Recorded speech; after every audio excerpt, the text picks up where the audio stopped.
Hello बच्चों, let's see this question. The question says, which of the following processes involves absorption of energy?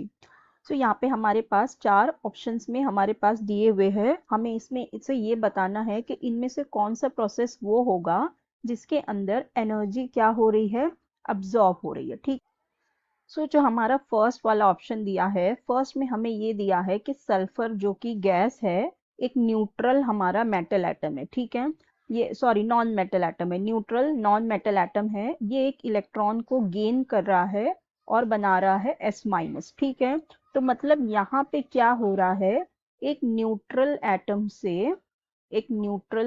से हमारे पास एक anion बन रहा है. ठीक है, न्यूट्रल एटम से एनायन बन रहा है. और जब हमारे पास कोई न्यूट्रल एटम से, स्पेशली जब हमारा नॉन मेटल एटम हो, ठीक है, हमारा न्यूट्रल नॉन मेटल एटम होता है, जब इससे हमारा एनायन बनता है तो यहाँ पे क्या होती है, एनर्जी रिलीज होती है. ठीक है, एनर्जी क्या होती है, एनर्जी रिलीज होती है जब ये यहाँ से एक इलेक्ट्रॉन को गेन कर ले. तो इसका मतलब ये क्या होती है, इसकी इलेक्ट्रॉन गेन एंथैल्पी. सो यहाँ पे देखो अब क्या हो रहा है, जो एक हमारा सल्फर का न्यूट्रल एटम है, ये एक इलेक्ट्रॉन को गेन करके एस माइनस बना रहा है.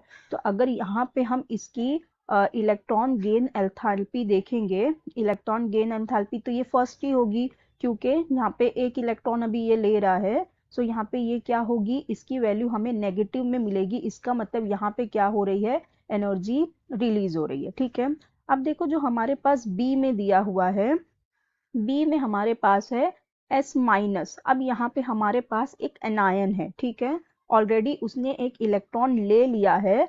अब वापस से ये एक इलेक्ट्रॉन को लेके टू माइनस बना रहा है. ठीक है, मतलब क्या हो रहा है, इसके पास ऑलरेडी एक एक्स्ट्रा इलेक्ट्रॉन है. अब ये न्यूट्रल नहीं है, इसने एक इलेक्ट्रॉन ऑलरेडी ले चुका है एक्स्ट्रा. अब वापस ये इलेक्ट्रॉन को ले रहा है. तो इस केस में क्या हो जाता है कि इलेक्ट्रॉन से ये इलेक्ट्रॉन के बीच में रिपल्शन हो जाती है. ठीक है, ये इलेक्ट्रॉन्स के बीच में रिपल्शन हो जाती है. सो इस केस में हमारा क्या होगा, जो हमारी इलेक्ट्रॉन गेन एंथैल्पी होगी ये सेकंड होगी, क्योंकि ये अभी दूसरी बार इलेक्ट्रॉन ले रहा है. सो ये क्या हो जाती है, पॉजिटिव हो जाती है. सो इसका मतलब हम ये कह सकते हैं कि जैसे हमारा न्यूट्रल नॉन मेटल एटम जब इलेक्ट्रॉन लेता है, सो एनायन फॉर्म करता है और एनर्जी हमारी क्या होती है, रिलीज होती है. और जब हमारा कोई एनायन हो, ठीक है, नॉन मेटल का, हमारा नॉन मेटल का एनायन हो और वो इलेक्ट्रॉन को गेन करता है, सो यहाँ से क्या होती है, हमारी एनर्जी एब्जॉर्ब्ड होती है. ठीक है, यहाँ पे क्या होगी, हमारी एनर्जी एब्जॉर्ब्ड होगी. इसलिए यहाँ पे हमारे इलेक्ट्रॉन गेन एंथैल्पी किस में आएगी, पॉजिटिव में आएगी. सो मतलब यहाँ पे एनर्जी एब्जॉर्ब हो रही है. ठीक है, एनर्जी एब्जॉर्ब हो रही है. हमारे सारे दूसरे ऑप्शन भी देख लेते हैं. हमारे पास थर्ड में भी अगेन वही दिया हुआ है, हमारा क्लोरीन का एक न्यूट्रल नॉन मेटल एटम है, ये एक इलेक्ट्रॉन को गेन कर रहा है और क्लोराइड का माइनस आयन बना रहा है. सो यहाँ पे भी ये अभी एक इलेक्ट्रॉन को गेन कर रहा है, तो इसकी क्या होगी, electron gain, first electron gain enthalpy इसकी क्या आएगी, नेगेटिव आएगी. तो यहाँ पर भी एनर्जी क्या हो रही है, रिलीज हो रही है. यहाँ पर भी एनर्जी रिलीज हो रही है.